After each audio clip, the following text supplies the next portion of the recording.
मैं ये कहूँगा कि हाँ, पाकिस्तान के लोगों का नाराज़ होना एक हद तक जायज़ भी है। लेकिन अगर आपकी माज़ी की जो हुकूमतें थी, उन्होंने हिंदुस्तान के साथ ताउन किया होता और इन तमाम दहशतगर्दों को जितने भी इनके आका हैं, जो वहाँ पे अपने बवांगी दोहल अपने जो हैं ख़यालात का इज़हार करते हैं हिंदुस्तान के लिए, नफ़रती बयान देते हैं, दहशतगर्दों को जो तैयार करके और हिंदुस्तान में भेजते हैं, उन लोगों का अगर आपने सच में कुछ किया होता, तो आज ये नौबत नहीं आती। हिंदुस्तान ने 78 साल तक रिस्ट्रेंट दिखाया है, for 78 years, it's a long time. दुनिया का कोई और दूसरा मुल्क होता, तो शायद इतना लंबा इंतज़ार नहीं करता और इस बात के चक्कर में नहीं पड़ता कि जब कभी भी बात होगी ना, डिबेट होगी पाकिस्तान के लोगों से, तो इनको मुँह पे दे मारेंगे ये बात कि कश्मीर पे 47 में भी तुमने किया, 48 में भी तुमने जंग की, 65 भी तुमने किया, 71 भी तुमने किया, कारगिल भी तुमने किया, 26/11 भी तुमने किया, उड़ी, पुलवामा, पहलगाम ये सब तुमने किए। बंबई में ट्रेन में धमाके तुमने किए, कहाँ-कहाँ नहीं किए। फिर वो सोचता है कि यार इनफ इज़ इनफ, हम कब तक लाशें उठाते रहेंगे? आए उन लोगों को ज़रा उन्हें भी पता चले जो चैन से सो रहे हैं कि अब वो चैन से नहीं सो सकते। तो मैं चाहूँगा कि पाकिस्तान के लोग, हिंदुस्तान का ये जो गुस्सा है, ये जो हमारे अंदर इस वक़्त एक शदीद जो एक तकलीफ़ है, जिससे हम दहाइयों से गुज़र रहे हैं, उसका वो एक जायज़ा लें। इतने मालिक हैं इन दोनों के, इतने मालिक हैं भाई साहब, समझना बड़ा मुश्किल है। सच्चाई ये है कि पाकिस्तान ठीक ठाक कुटा है दोस्तों। पाकिस्तानी बच्चों के लिए लश्कर तैयबा और जैश ए मोहम्मद के जो हेड्स हैं, जो चीफ्स हैं, वो हीरोज हैं। पाकिस्तान के हाथ से आप न्यूक्लियर वेपन लो, ये गैर जिम्मेदार देश है। Turkey deployed its military against India. तुर्की ने गद्दारी करी है, तुर्की ने बिट्रेयल करा है, तुर्की ने धोखा दिया है। J-17 थंडर बेच दें, ये सब ये छोटी मोटी चोरियां पाकिस्तान करता रहता। ये जो फूल बरसा रहा है आपके ऊपर, उसके घर के पास पिनाका के रॉकेट गिरे हैं। आपने एम करा, आपने फायर करा, मिसाइल गई, आज़रबैजानी टैंक हवा में। और ब्रह्मोस का कोई तोड़ नहीं है दोस्तों। मैं आपको एक और बात बता दूं ना, लोग अक्सर कहते हैं कि वाई ये ब्रह्मोस इतना हुआ, इसका कोई एक्चुअली तोड़ नहीं है। एक बार ब्रह्मोस आपने फायर कर दिया तो ये थैंक यू बोल के ही मांगता है। तो आज़रबैजान वाला बेचारा वो जर्नलिस्ट दुखी होकर एक और पोस्ट डालेगा कि इंडिया आई हेट यू वगैरह, ये सब होने वाला है। कुछ बलोच नेताओं ने बोल दिया कि we are an independent country, अब हम खुल के आ जाएंगे मैदान में। This morning, Indian forces carried out an operation. It happened in Jammu and Kashmir's Pulwama.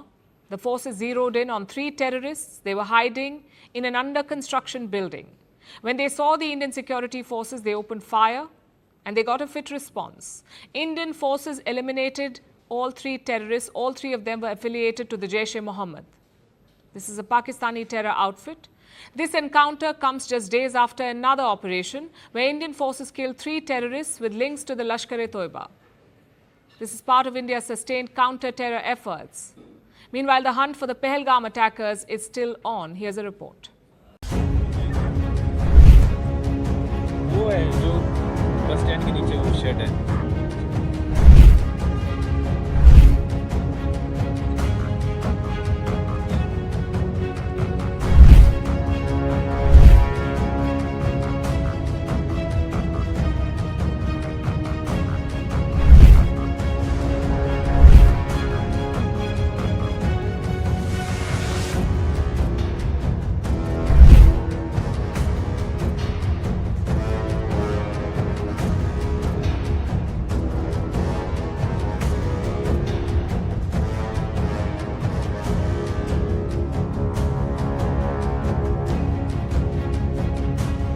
कि ये कहा जा रहा है कि Narendra Modi hates Pakistan and he will attack again. और ये किसने कहा है? ये कहा है फॉर्मर प्राइम मिनिस्टर जो कि जेल में है इस वक्त, इमरान खान ने। इमरान खान साहब का ये मैसेज आया है, ये पैगाम आया है कि Modi hates Pakistan and he will attack again. तो अगले हमले के लिए आप तैयार हो जाएं। अब खान साहब को जो है वो जेल में कोई ख्वाब वाब आया है, कोई ड्रीम आया है, या कोई इल्हाम हुआ है, या कोई वही उतरी है, इसके बारे में तो हम नहीं जानते। लेकिन वो हैं तो पहुंची हुई शख्सियत, इसमें से कुछ भी हो सकता है, वही भी हो सकती है, ख्वाब भी हो सकता है, इल्हाम भी हो सकता है। लेकिन देखें, ये वो इल्हाम है, ये वो ख्वाब है, या ये वो वही है जिसके बारे में ऑलमोस्ट सभी जानते हैं। क्या भला, देखें इतने दिन से क्या बात हो रही है, वो ये बात हो रही है कि भारत ने अभी हमला करना है।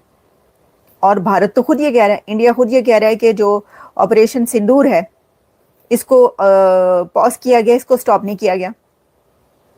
तो इसके ऊपर जो है, तो ये तो सभी को मालूम है कि हो सकता है हमला हो जाए। लेकिन खान साहब को जेल में जो है ना वो ख्वाब आ गया। उन्होंने कहा जी तैयारी पकड़ लें, आप तैयार हो जाएं, क्योंकि नरेंद्र मोदी पाकिस्तान से नफरत करता है।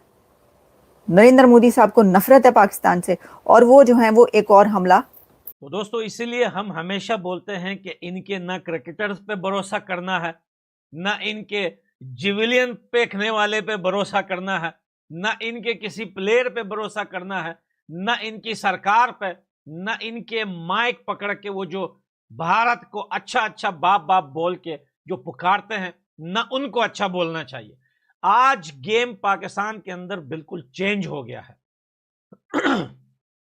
इमरान खान को कंप्लीटली बीच से हटाने के लिए दोस्तों अब शाहिद अफरीदी को जो है वो सर पे उठाया गया है, और शाहिद अफरीदी को 100-200 लोग देखकर सड़कों पर निकाला गया है।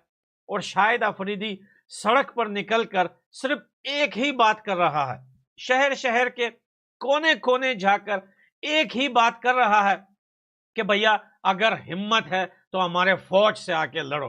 कभी हाथ उठा के बात कर रहा है, कभी पैर उठा के बात कर रहा है। अबे भाई, इतनी मार पड़ने के बाद भी इन लोगों को शर्म नहीं आती। लेकिन जहां बात पॉलिटिक्स की होती है वहां पर शर्म की कोई गुंजाइश नहीं होती।